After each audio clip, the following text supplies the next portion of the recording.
신나게 놀고 밤에 집에 가려는데 택시가 안 잡힙니다. 따따블을 해도 잘 잡히지 않습니다. 다른 사람들도 돈다발을 흔들며 더 많이 부르네요. 택시가 안 잡혀도 사람들의 얼굴에 미소가 떠나질 않습니다. 벤츠와 BMW는 물론이고 고급차 슈퍼카도 발에 치일 정도로 돌아다니고, 노동의 가치가 무의미하다며 월급을 받으면 뭐하냐, 주식이 더 잘 버는데 라고 사람들이 이야기하고 다니고, 부동산도 최고라네요. 애인들에게 아파트를 생일 선물로 주기도 하고 돈으로 꽃다발을 만들어서 선물도 해줍니다.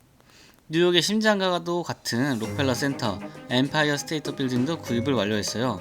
무슨 소리냐고요? 바로 일본의 80년대 이야기입니다. 전세계의 억만장자 70%가 일본인이고, 세계의 명화들도 죄다 일본인이 구입합니다.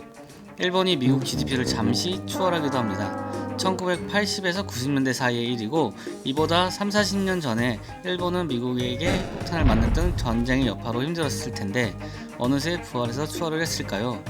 재밌는 건 일본 경제연구센터가 2023년에 한국의 1인당 GDP가 일본을 추월할 것이라는 분석 결과를 제시했습니다.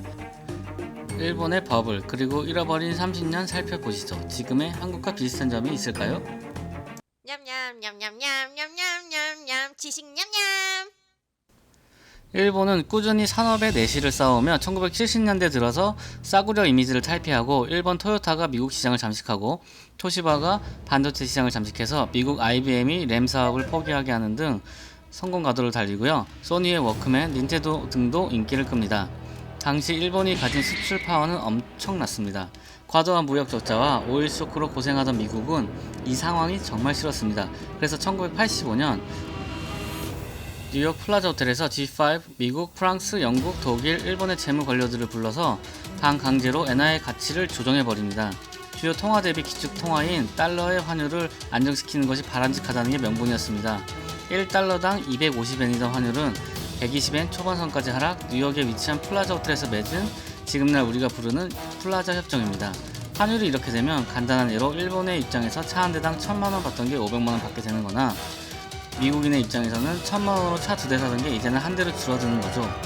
당연히 가격 경쟁력이 떨어진 일본의 무역 수준은 악화되었고, 일본은 이 상황을 돌파하기 위해 부동산 대출 규제 완화와 금리 인하 카드 등을 꺼내며 돈을 시장에 공급하기 시작합니다. 돈을 풀어서 내수 경제 활성화, 기업 안정화, 투자 기술 개발 등을 더 활성화하고자 합니다. 5%였던 금리는 2.5%까지 내려갑니다. 이때는 2.5%가 역사상 없었던 최저 수준으로 저금리 정책이 수년 지속되고 돈을 계속 풀면서 시중에 돈이 넘쳐나게 됩니다.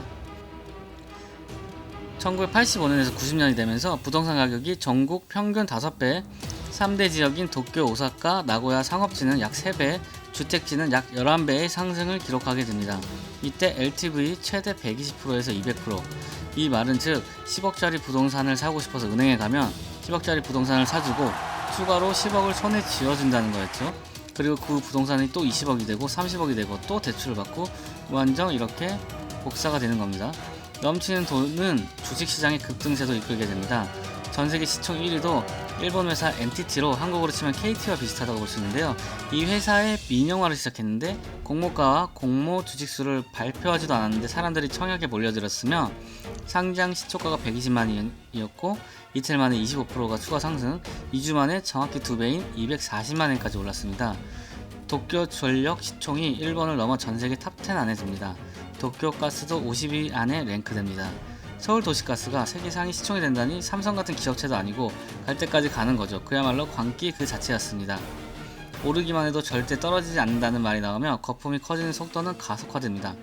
넘치는 돈은 자국 내에서 그치지 않고 미국으로 가서 소니가 콜롬비아 픽처스를 사버리고 파나소닉이 유니버셜을 삽니다. 미국의 자존심 그 자체인 록펠러 센터와 엠파이어 스테이트 빌딩도 일본이 인수해버리는 일이 벌어지게 된 겁니다. 당시 세계 1등 갑부도 역시 세이브 창업자 츠츠미 야스시로로 일본인이었습니다. 미국은 역사와 전통으로 가득 찬 상징 높은 건물을 하루아침에 일본에 넘겨주게 됐고, 미국 등지에서는 이를 제2의 진주만 공습이라고 표현하기도 했습니다. 기업이나 중산층은 돈복사, 돈놀이, 돈파티를 즐기며 행복한 나날들을 보내지만 점점 집을 못 사고 살 엄두도 내지 못하는 이들이 생기고, 출산율도 하락, 부인난도 생기고 여러가지 문제가 생기기 시작합니다.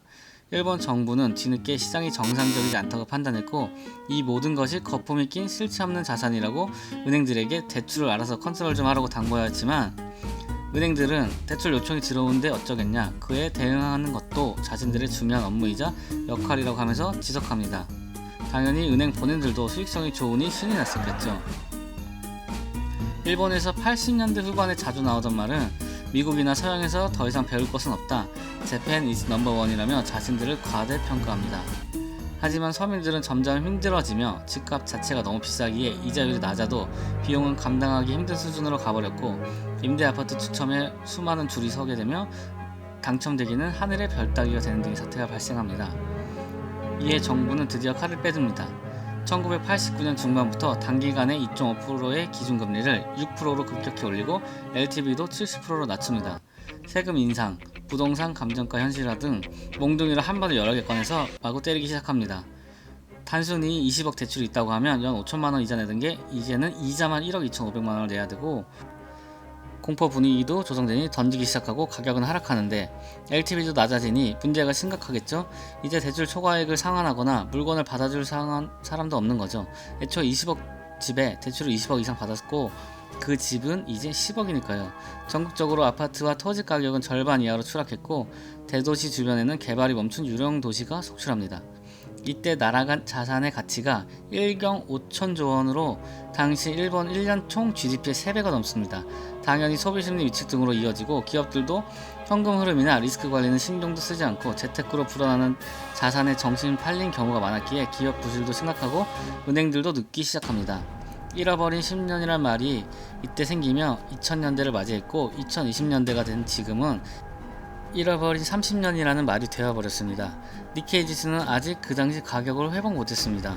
한마디로 니케이에 있는 기업체의 가치가 2023년 현재도 그 당시보다 더 낮고 반대로 그 당시의 기업 가치가 2023년 현재보다도 더 높았다는 겁니다. 한국도 현재 비슷한 위기 상황일까요? 비슷하다고도 생각하시나요? 일본의 문제는 정책을 너무 늦게 냈고 또 빠르게 해결하려고 했다고도 보여집니다. 한국은 이러한 일을 겪지 않게 LTV, DTI, DSR 등을 더 타이트하게 적용했었고 현재 기준금리를 단계적으로 올리며 높아지는 이자 부담도 많이 주시하며 신경쓰고 있으며 LTV는 오히려 높여주는 등의 모습입니다. 코로나 이후 경제 정상화에 최대한 부작용을 없애려는 거겠죠. 전문가들은 오히려 중국이 그 당시 일본과 닮았다고도 합니다. 중국은 1980년대 일본보다 더 가파르게 은행이 대출을 늘리고 있었고 GDP 대비 부채 비율이 10년 동안 65% 증가해서 현재 비율이 205% 이상이라고 알려지고 있습니다. 전문가들의 추측에 따르면 중국 기업의 적자는 총 GDP의 14% 이상일 것으로 추정 중이고 지방정부의 적자까지 합치면 20% 이상으로도 보이기도 합니다. 버블 직전에 일본은 8%였습니다. 일본은 부채의 이자를 GDP가 감당할 수 없게 되면서 성장이 멈추었는데 중국이 지금 이 위기에 봉착했을지도 모르겠습니다. 냠냠냠냠냠냠냠냠냠 지식 냠냠. 일본 경제연구센터는 일본은 아시아의 사룡으로 꼽히던 한국, 대만, 싱가포르, 홍콩의 1인당 GDP를 모두 역전당할 것으로 예상하고 있고요. 한국은 2024년에는 한국, 일본, 대만 중 최고를 기록한 뒤 25년에 4만 달러, 29년에 5만 달러, 35년에 6만 달러를 돌파할 것으로 예측했습니다. 이 같은 전망에 대해서 한국이 디지털 전환 측면에서 일본에 비해 훨씬 앞서 있고 이는 노동 생산성에도 영향을 미쳐 생산성을 2020년대에 걸쳐 GDP를 약 5% 끌어올리지만 일본은 2%에 그친다는 것이며 특히 한국은 중심 산업 중 하나인 반도체 생산에 필요한 공장 등 하드웨어 측면 그리고 연구개발, 소프트웨어 측면 마지막으로 대규모 설비 투자 모두 잘 되어 있다고 굉장히 앞서 있다고 평했습니다. 최근 일본은 정부, 토요타, 소니, 소프트뱅크 등이 모여 반도체계의 어벤져스를 만들겠다며 신설법인 라피더스를 설립했습니다. 삼성전자와 대만 TSMC가 타깃이라는 점을 분명히 했고 반도체 전쟁을 예고했습니다. 과거 반도체 왕국이었던 일본은 스마트폰 시대가 열리기 직전 반도체를 포기하면서 산업 대변혁 흐름을 잃지 못한 결과로 이제는 반도체 수급 걱정도 했었는데요. 과연 일본은 잃어버린 30년을 끝내고 반도체 왕국으로 재건이 가능할까요? 또 관련된 영상으로 찾아뵙겠습니다. 감사합니다. 냠냠냠냠냠냠냠냠 지식 냠냠.